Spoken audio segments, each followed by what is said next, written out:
Հայաստան-Իսրայել ֆոնին տեղեկություններ չկան, արդյոք Հայաստանի անվտանգության խորհուրդը նիստ գումարել է։ Ես այդ հարցին արդեն պատասխանում Ներողություն, ժողովուրդ ջան։ Հայաստանի կառավարություն եւ անվտանգության խորհուրդը պարբերաբար տարբեր ֆորմատներով քննարկումներ են ունենում եւ քննարկում են նաեւ տարածաշրջանային խնդիրների վերաբերող հարցեր։ Գնահատվում են, պարոն Խանտանյան, ինչպես են այդ հնարավոր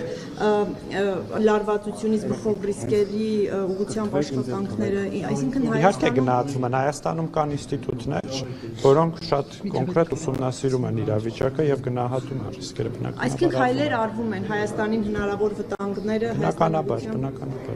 Այսինքն անընդհատ տարվում է աշխատանք, ուսումնասիրվում է իրավիճակը, տրվում են գնահատականներ եւ հնարավոր հակազդման քայլերը։ Բայց այս պահին ես այդպիսի ռիսկ այս պահին չեմ կանխատեսում, չեմ կարող որևէ ռիսկի մասին խոսել։ Պարոն Խանտանյան, այս թեմայի վերաբերյալ մեկ հարց ու արդեն որ գործը կլինի այս հարցերին, իսկ քննարկել են արդյոք իշխանությունները անհրաժեշտության դեպքում, քանի որ թե Իրանում, թե Իսրայելում մեծ համայնքներ են հայերի, ինչ ծրագիր կա անհրաժեշտության դեպքում տարհանման իրենց։ Ես այս պահին չունեմ նման տեղեկատվություն եւ կարծում եմ, եթե նման խնդիր առաջանա, արդեն ցավոք սրտի մենք ունենք այդ փորձառությունը, տարբեր պատերազմական գոտիներում գտնվող մեր հայրենակիցներին, օրինակ Սիրիայում օգնություն տրամադրելու կամ որևէ կերպ նրանց խնդիրները լուծելու ու այս պահին նման ահազանգ չկա, բայց եթե լինի արդեն Հայաստանի անպատասխան ինստիտուտները գերատեսչությունները կարծիքով հասկացանք, ես էլ պիտի հարց տամ Այդ խնդիրը եթե չեմ սխալվում լուծվել է, դա ժամերի խնդիր է։ Ունեցեք ժողովուրդ։ Համեցեք, փայլակ։ Դուք հայ առաքելական եկեղեցու հետևորդներ, չէ՞։ Ես մկրտված եմ հայ առաքելական եկեղեցում եւ առնվազն ինստիտուցիոնալ առումով այդ համարվում եմ հայ առաքելական եկեղեցու հետևորդ։ Այսօրերի եկեղեցի իշխանություն վեճին, այսպես ասած տեղի ունեցող զարգացումները։ Ես կարծում եմ եկեղեցի իշխանություն վեճը չի սկսվել այսօրերին, այդ վեճը սկսվել է բավականին վաղուց։ Օրինակ, եւ եթե ձեզ թվում է ես պիտի խոսեմ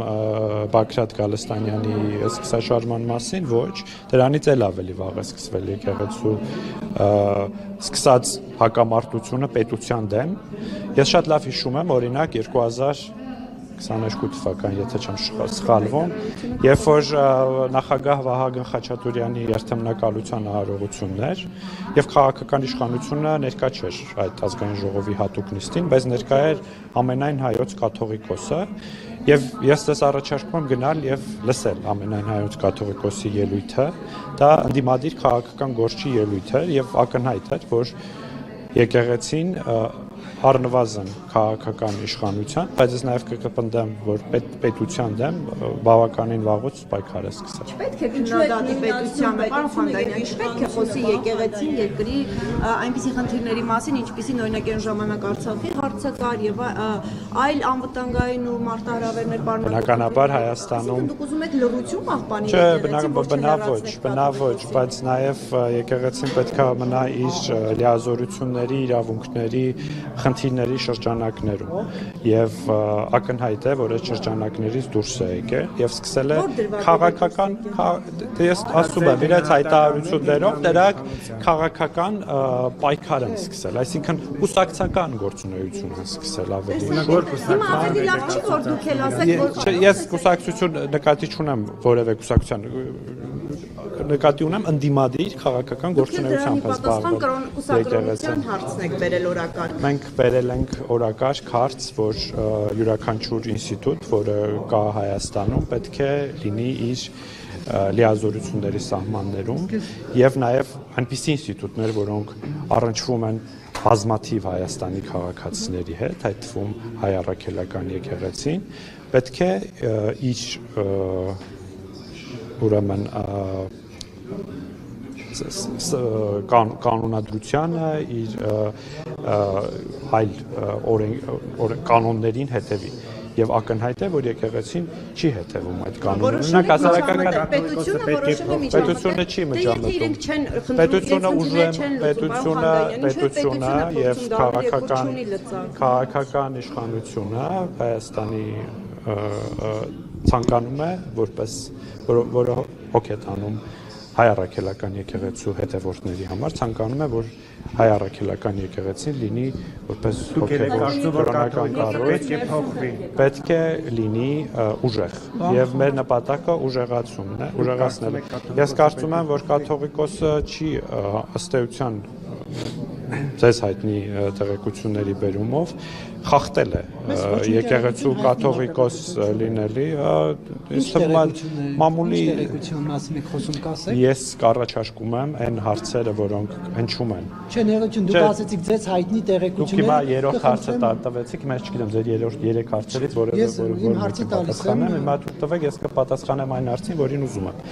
ես առաջարկում եմ որպես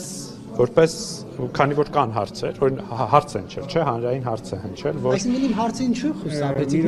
ոչ թե հարցի չեմ խուսափել, որևէ հարցի չեմ պատասխանել, արեք, որովհետև ընդհատում եք ինձ։ Այսինքն եթե ճեպազրույցի ընթացքում հարց են տալիս, դուք պետք է հունից դուրս գաք, սա նոր գործելավոճ է։ Երբ որ ավարտեք ձեր խոսքը, ես կսկսեմ պատասխանալ եւ դուք մինչև վերջ պետք է լսեք։ Ես լսել եմ ձեր պատասխանը, բայց նաև հարցը։ Հիմա ես կարող եմ պատասխանել, չընդհատեք։ Իսկ դուք չգոռաք։ Ես ուրեմն եկեղեցու ամենայն հայոց կաթողիկոսի կուսակրոնության ուխտի խախտման վերաբերյալ հնչել է հանրային հարցադրում։ Այդ հարցադրմանը եկեղեցին մինչև այս պահը չի պատասխանել եւ ես շարունակում եմ այդ հարցադրումը արդյոք ամենայն հայոց կաթողիկոսը խախտել է կուսակրոնության ուխտը եւ ես ակնկալում եմ եկեղեցուց պատասխան եւ ես նաեւ ձեզ եմ առաջարկում որպես հարցեր տալու ամենալեգիտիմ ինստիտուտ մամուլ 4-րդ իշխանություն այդ հարցը դուք եւս ուղեք եկեղեցուն եւ եթե պատասխան եւ եթե ունենաք պատասխան եկեղեցուց այդ ժամանակ արդեն կքննարկենք մնացածը